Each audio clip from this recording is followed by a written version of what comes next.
Okay, we are going to begin tonight's post-race availabilities. We are now joined by the winning crew chief of the Coca-Cola 600 at Charlotte Motor Speedway, Phil Surgen with the #1 Trackhouse Racing Chevrolet team.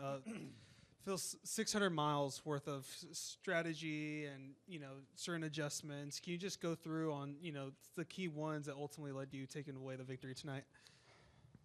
Yeah, 600 is a long race.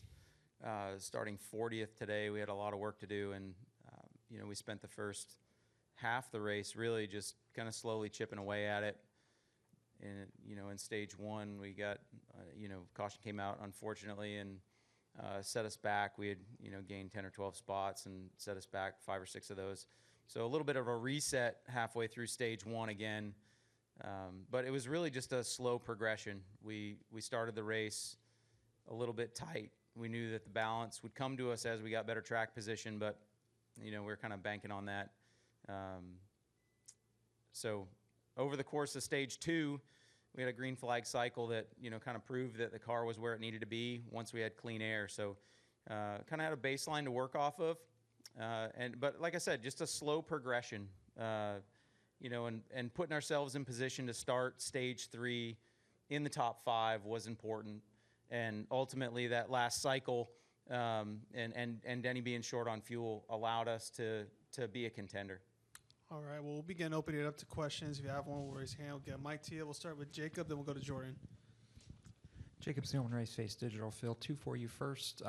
Ross was actually talking about it on the post-race show a minute ago.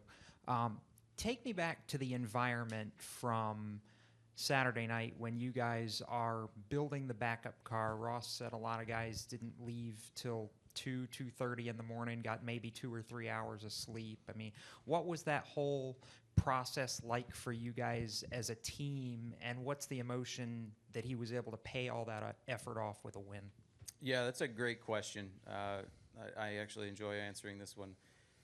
Yesterday in practice, we rolled out there and we were really fast. I think we were fastest on 5:10, 20 lap averages, and then blew a tire. So pretty deflating in the moment where recently we've not been the fastest. We've lacked a little bit of speed, and this week we roll out and we're really fast and crash. So pretty deflating midday on Saturday, and then this group of guys that I've got is relentless, and there was no question that everybody was going to give every bit of effort they had. And we brought the car back to the shop, and we probably had 30 people come in. We had obviously all the road crew that was at the track was there. We had engine support from ECR. We had shop guys that were at concerts and ball games and everything that just dropped what they were doing, came to the shop. And like I said, probably 30 people there at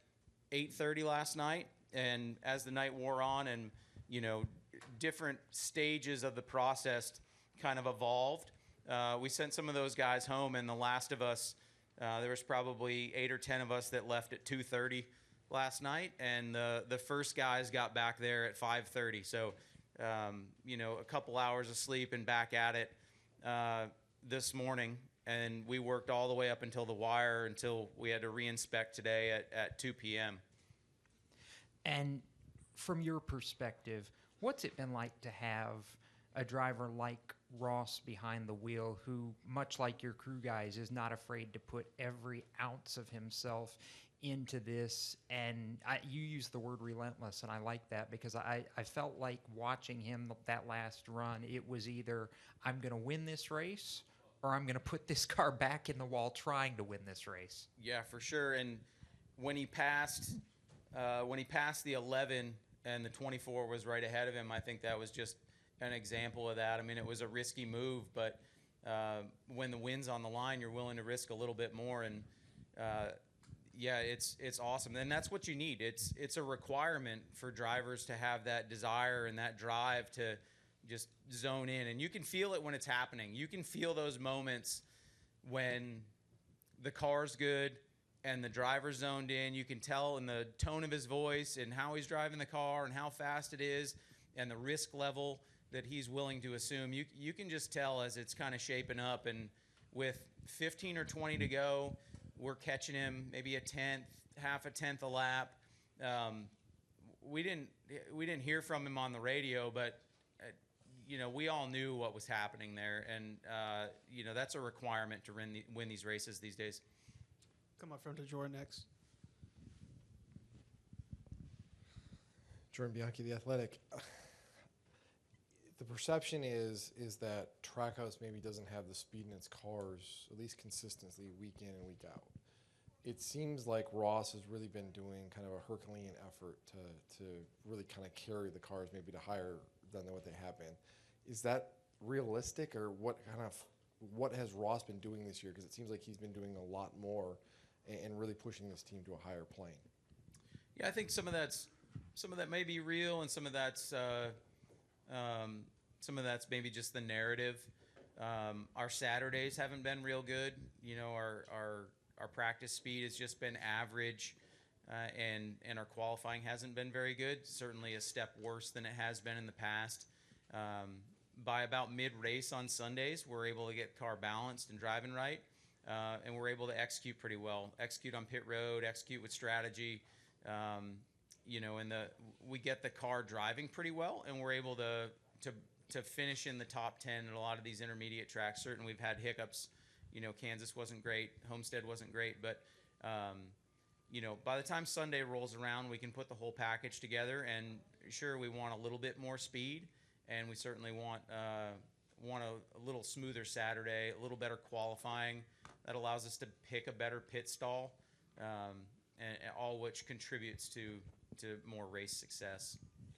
The knock on Ross, through 2022, 2023, maybe was he wasn't always finishing races as well as he was running, right? Something would happen, he maybe get impatient or whatever.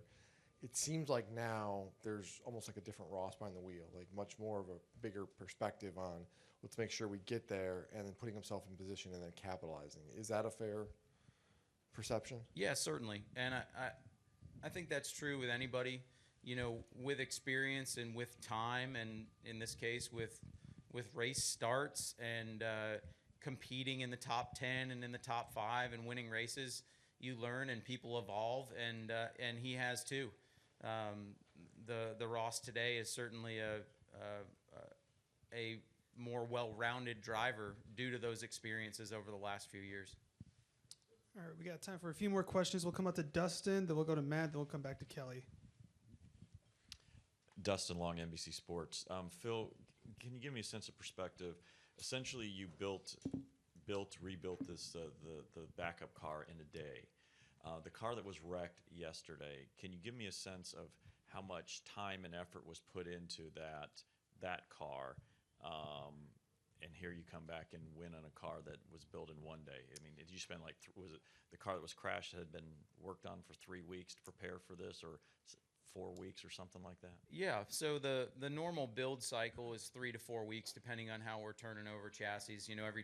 Every team's allotted 7 chassis, so we have to use them in a cycle that makes sense. And the typical build cycle is 3 to 4 weeks, and that's 6:30 to 3:30 Monday through Friday, and it goes through every stage of the build process, from chassis assembly to the body assembly to suspension, engine install, dyno, final setup. So the cadence is a little bit different. The car that we won with tonight was slated to be a Nashville backup car, so it wasn't just a pile of parts when we walked in at 3 o'clock yesterday. It was a fully assembled car. It had been set up. It actually had been chassis dyno. It didn't have an engine in it anymore. So when we got there, there was certainly a ton of work to do. We put a good bit of interior in it. We changed transaxle. We had to use the engine from the primary car that was at the racetrack. And then there's the wrap, final set on suspension, final set on the body, and then final scale and such. All those last minute adjustments. So number of hours, it's hard to say. Like I mentioned earlier to the gentleman over there, I mean, we had 30 people working there for a while, and into the night that dwindled down to maybe 10. But it was a ton of man hours in the last 36 hours that went into the car we had today.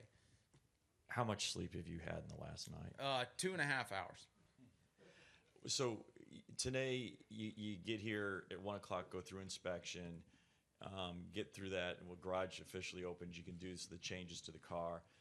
I think eventually when the car gets done, you've got a little bit of time. What in that little bit of time today before the race were you able to do? Are you thinking about Nashville? Are you trying to take a cat nap, or how are you trying to relax before this race with 2 hours of sleep? Yeah, it was a little bit more stress today, and frankly, a little bit less time. Even though we got here a little bit early to do inspection, and we got through inspection pretty quickly, and we did warm-ups on time with all the other cars in the garage. And then, there really isn't a whole lot of time on Sundays between warm-ups and race time. We come back to the hauler, collect the last little bit of notes. We have a team meeting with all the drivers, crew chiefs, and spotters, and then I had a team meeting with the one guys, eat dinner, and it's time to walk out to pit road and get set up out there. Let's get a mic over to Matt here. Matt Weaver, The Sporting News. Does the spec car nature of the next gen make it easier, not to quickly build the car or unload it, but to have faith or confidence that it's plug and play and just put the setup in and it'll be as good as your very fast primary was? I wouldn't agree with plug and play, but you can take all the parts. It's time consuming and it's labor intensive, but you can make all the cars nearly as good as the others. But it takes a long time to do that. There's a lot of intricacies with these cars.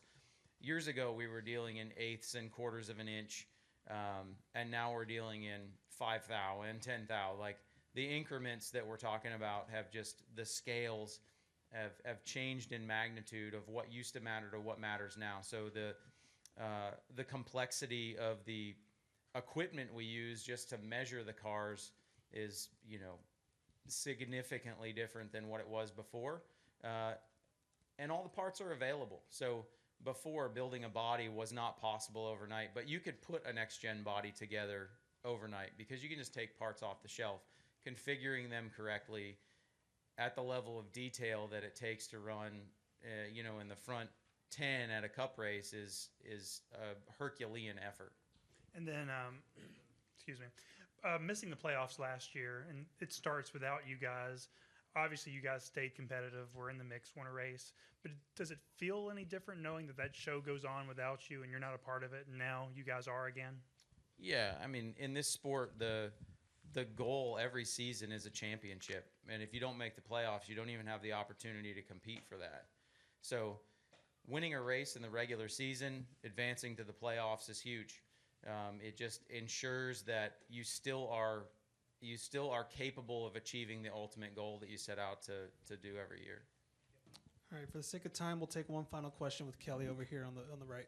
Kelly Crandall, Racer.com. Phil, the initial plan yesterday was to fix the primary car. Can you walk through when it was realized that it was just too much, or what was maybe the one part or piece that couldn't be repaired, and how difficult was that decision after seeing how fast it had been in practice? Yeah, that's a good question. That is true. Yesterday, we drug it into the garage and we started doing some initial analysis on what was bent and broken and need to be replaced. And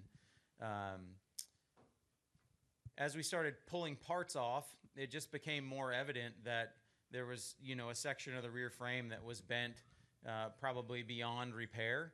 And then at that moment, it became, a necessity to go to a backup car. And unfortunately, that was probably an hour or an hour and a half after we got to the garage and had already started working on repairing the primary car.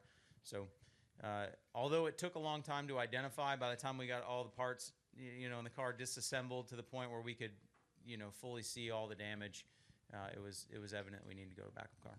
I think Ross got about 20 laps in practice, and we saw that he was fastest in, 10, 15, 20 lap averages. What was learned in those laps that when you guys put the backup car together, that could you take anything? Was there any lessons of, can we apply this to the backup car to make it just as fast? Yeah, absolutely. Absolutely. With the next gen car and with any race car, the baseline that we established in practice. We take meticulous notes and measurements on every part and piece of that car, and in order to be able to replicate it for Sunday today from the car we had on Saturday. We have meticulous notes that we can take from this car today and apply to Nashville or to Michigan. So that knowledge of what we had on the track on Saturday, what that setup was, what that configuration was, and knowing that was fast and competitive in the conditions on Saturday, we took all that knowledge and applied it to Sunday, and we made some small adjustments for weather conditions today, longer runs today, and we're able to put it together pretty well. All right, Phil. Well, congrats on the win tonight. Thanks for coming in, and get some much-deserved rest. Thank you.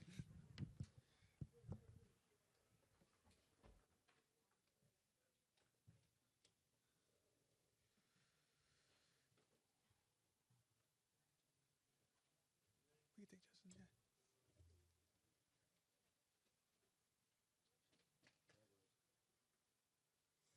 Congrats. Okay, we're now joined by the winning owner of tonight's race, Justin Marks, on our Trackhouse Racing. We'll head straight to questions for this one. We'll go to Jordan up front, then we'll go to Jacob in the back. Jordan Bianchi, The Athletic. It seems like Ross this year is really doing a lot of heavy lifting with the team. They're not qualifying well necessarily, but he's really pushing it and pushing them to a higher level than almost even better than we've seen him before. What have you seen from Ross this year?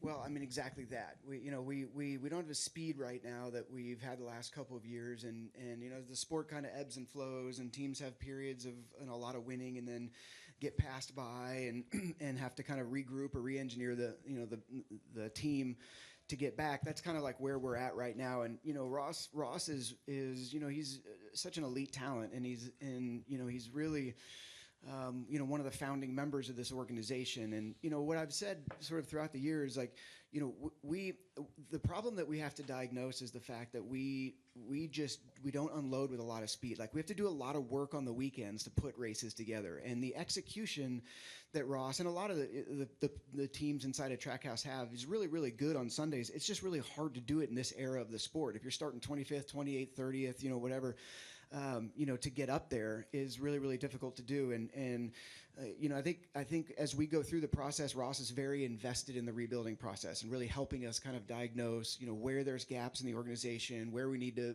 be focused on things to get us back to where we need to be. And we've been working really hard on it, and we unloaded with really good speed this weekend. Obviously, had a problem in practice, went to the backup car, started last.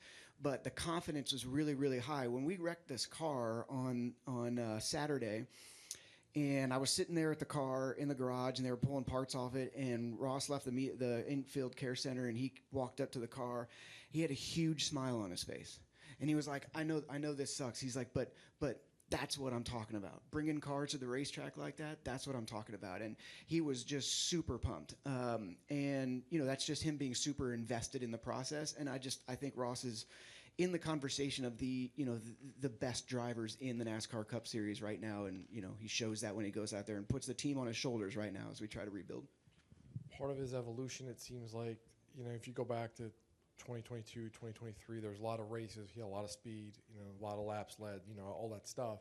Wasn't getting the finishes to correspond with it, right?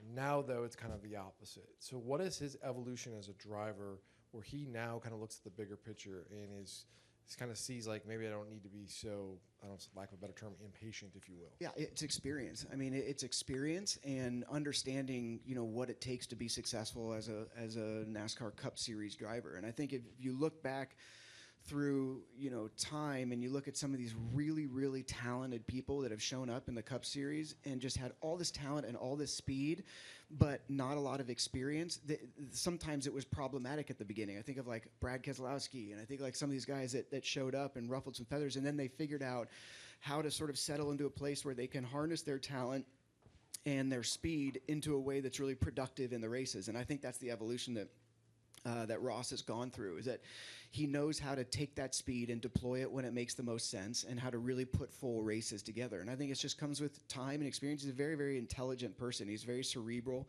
He really digests the races when they're over and looks back through them. And I think, he just had to go through the experience of understanding where the give and take is and how to really be a complete driver, and he's done that. We'll hit Jacob, and then we'll jump to Jack.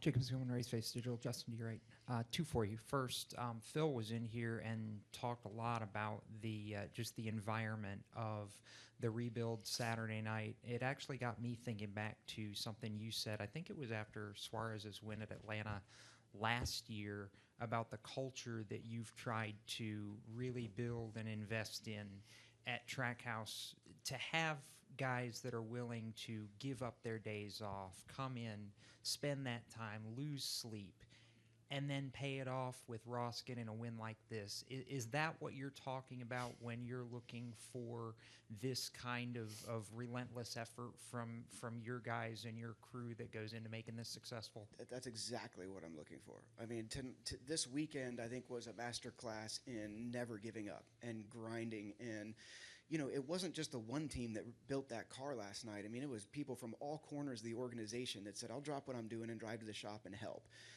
And because we've all been working so hard the last month and a half to sort of turn this team around.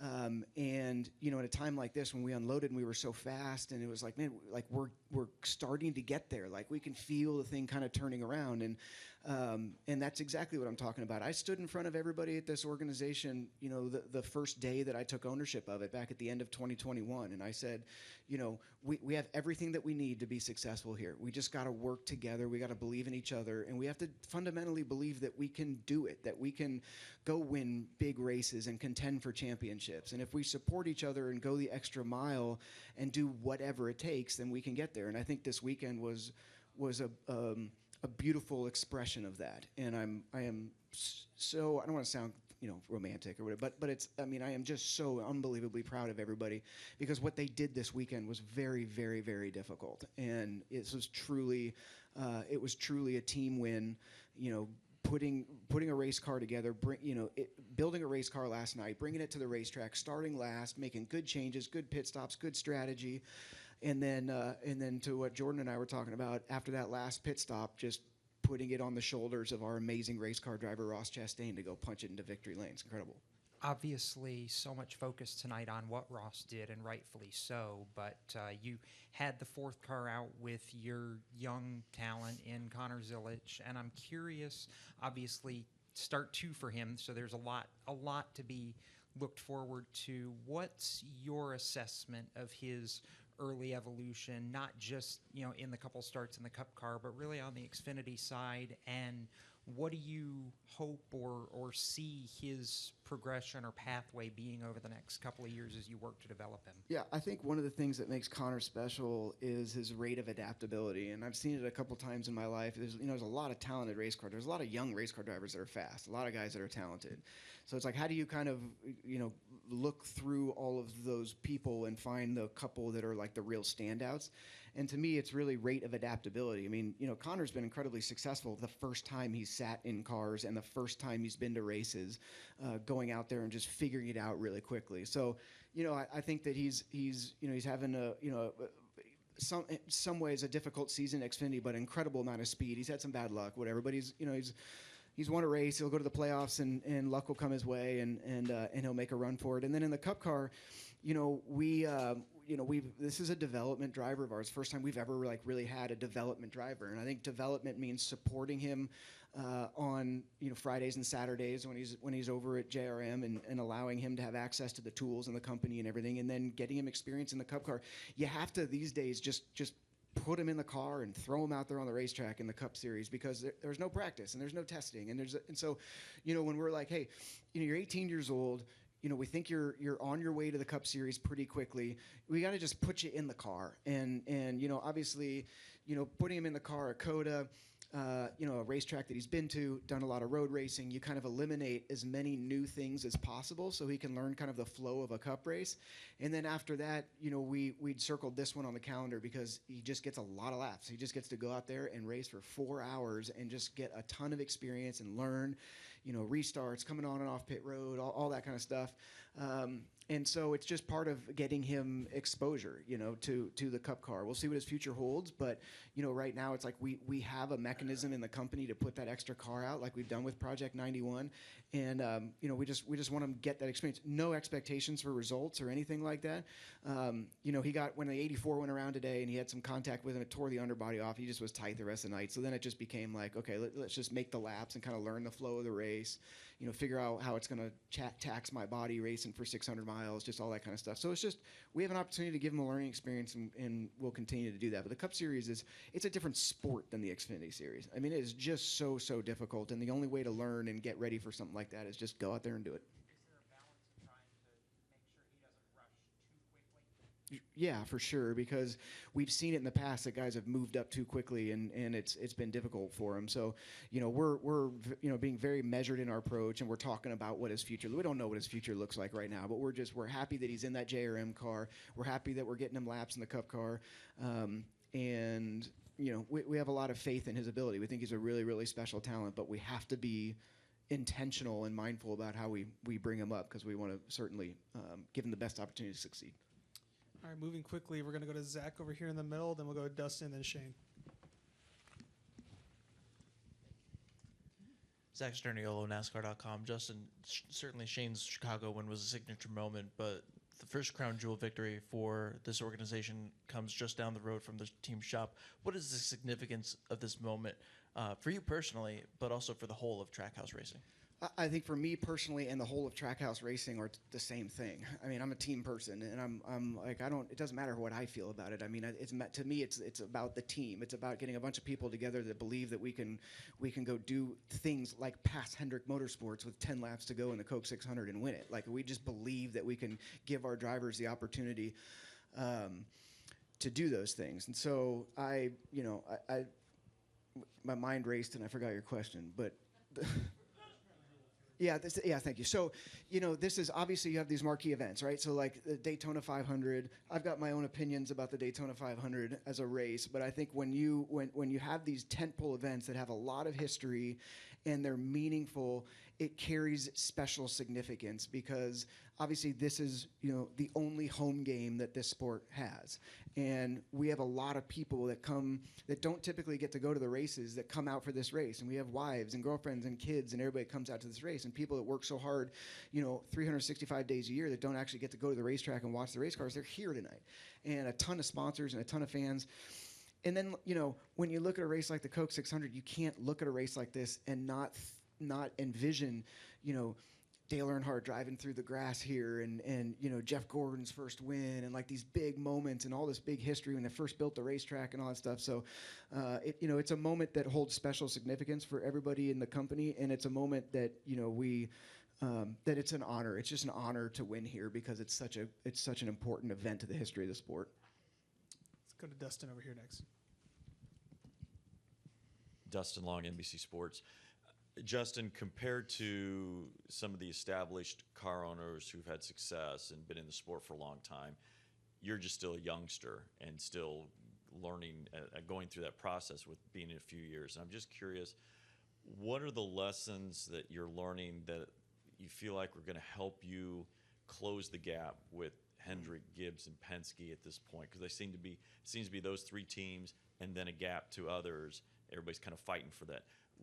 How do you close that gap, and how are the things that you have done right or maybe didn't do right the last couple of years to get back up to get into a space like that? Yeah, that's a great question. Well, I mean, I would answer that by I'm still learning that. That fundamentally drives my days every day, is trying to figure out what it is that makes those organizations as successful as they are. Now, if we want to be intellectually lazy, we can just say, well, they just have more money and they have more people. And I think that that's certainly important. They have a lot of resources, and that's very important. So, like, if you look back in 2022, we had 20 winners, 19, whatever it was, 20 winners in 2022, and then those teams that have all those resources, their learning and their development curve is quick because they've got the resources to put behind it. And so, you come to a year like this where, okay, had Wood Brothers win, Trackhouse wins. Other than that, Seabell's 3 in a row, and Gibbs has, or Denny has 2, and all that. So, how do we close the gap? I mean, I think this car represents an opportunity to do that. That's why I'm here. I mean, I would not have started Trackhouse and raced in the Cup Series if they didn't go to this race car, because I think that it provides an opportunity to close the gap. What have I learned along the way?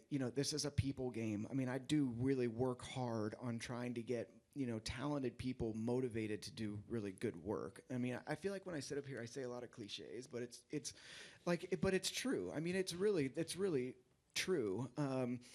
You can have an organization with a lot of money and a lot of people that can't figure out how to all work together and put fast things on the racetrack. That's certainly possible.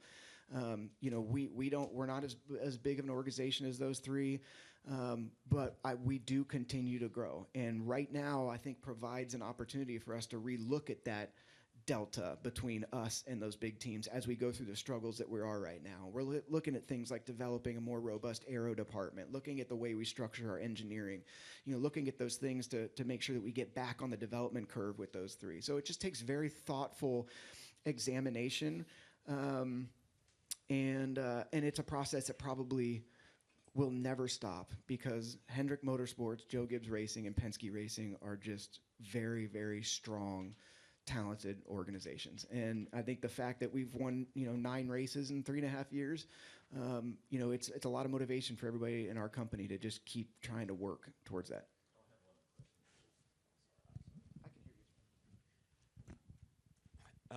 Justin, today we saw Kyle Larson do the double. I think you've expressed interest from a car owner's perspective.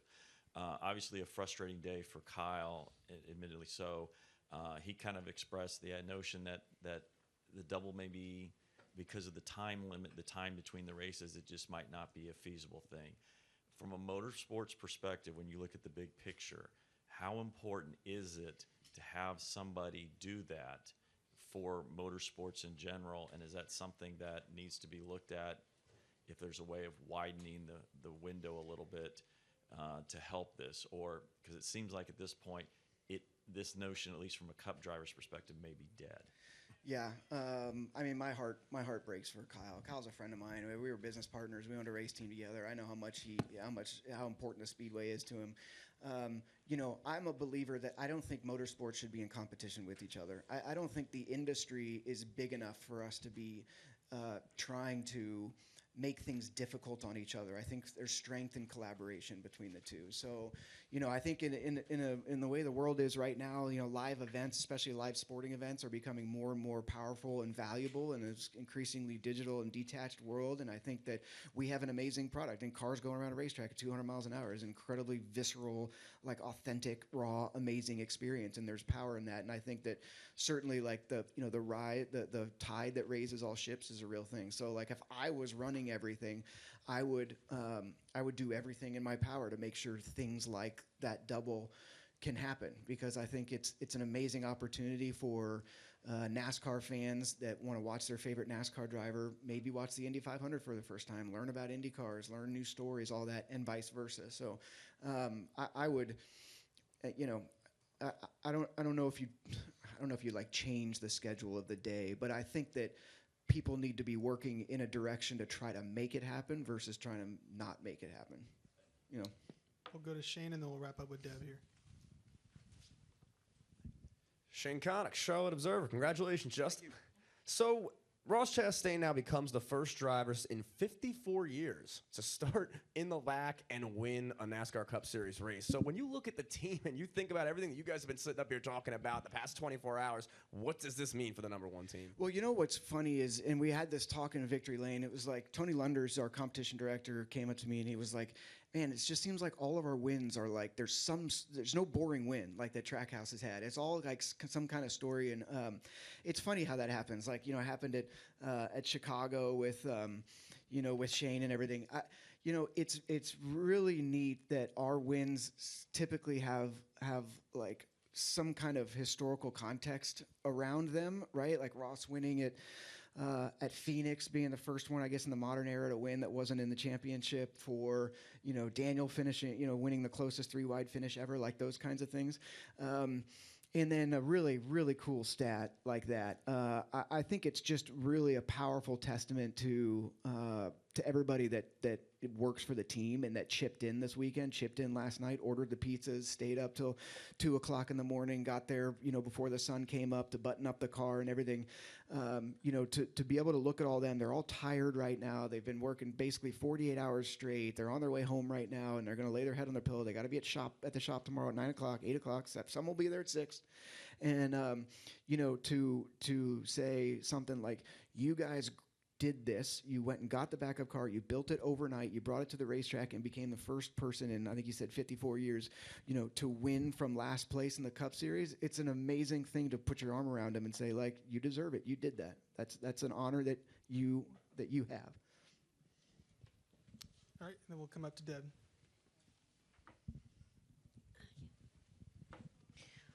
Deb Williams, Auto Week. Congratulations, Justin. Thank you. To kind of build on what Dustin was asking, when Richard Childress started building his team in the 1980s, he said he wanted to bring people in who had never worked for another race team because he wanted to train them in his way. He didn't want someone else coming in with bad habits from another race team. How would you like to go? Would you like to bring someone in that's never worked for another team to build that camaraderie in the way you want it, rather than having to deal with maybe bad habits from other race teams?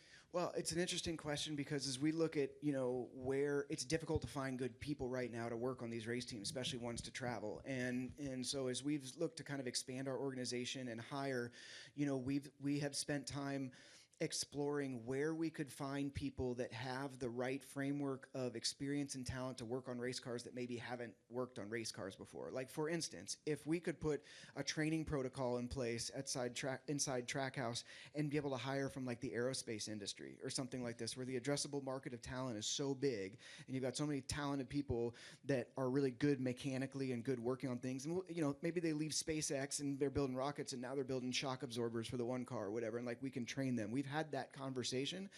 And it's kind of sexy to like think about that and to kind of like, do things a little bit different. But there's something that's very, very proprietary about racing. And there's something about, especially in NASCAR, when you're racing every single week and there's a culture in the garage area and all of that it's very, very difficult to train for. So, what I did is, when we took over Ganassi and we kept, 125 people that were working for Ganassi, and, we just were very intentional and impactful about changing the attitude in the shop. We did like, not that Chip was doing anything wrong, but just because my way of doing things is just different, that I really wanted to identify and execute a real clear delineation point between the end of Chip Ganassi Racing and the beginning of Trackhouse Racing. And then just daily like investing in the work experience and investing in relationships with everybody that works the business. So, to answer your question, I think there's an opportunity to attract really, really great talent from other industries. But you can't start from nothing these days, just because, the tech process and like understanding the rule book and, the dance of kind of like traveling every single week and the culture in the garage is just so difficult to teach somebody. So we kind of try to run that balance between getting people to understand what NASCAR racing is all about, but also are open-minded to looking at things in a fresh way and maybe like forgetting what they've known before and are open to accepting maybe like a new attitude or a new culture or anything like that. Thank you. Thanks. All right, Justin, congrats on the win and good luck in Nashville.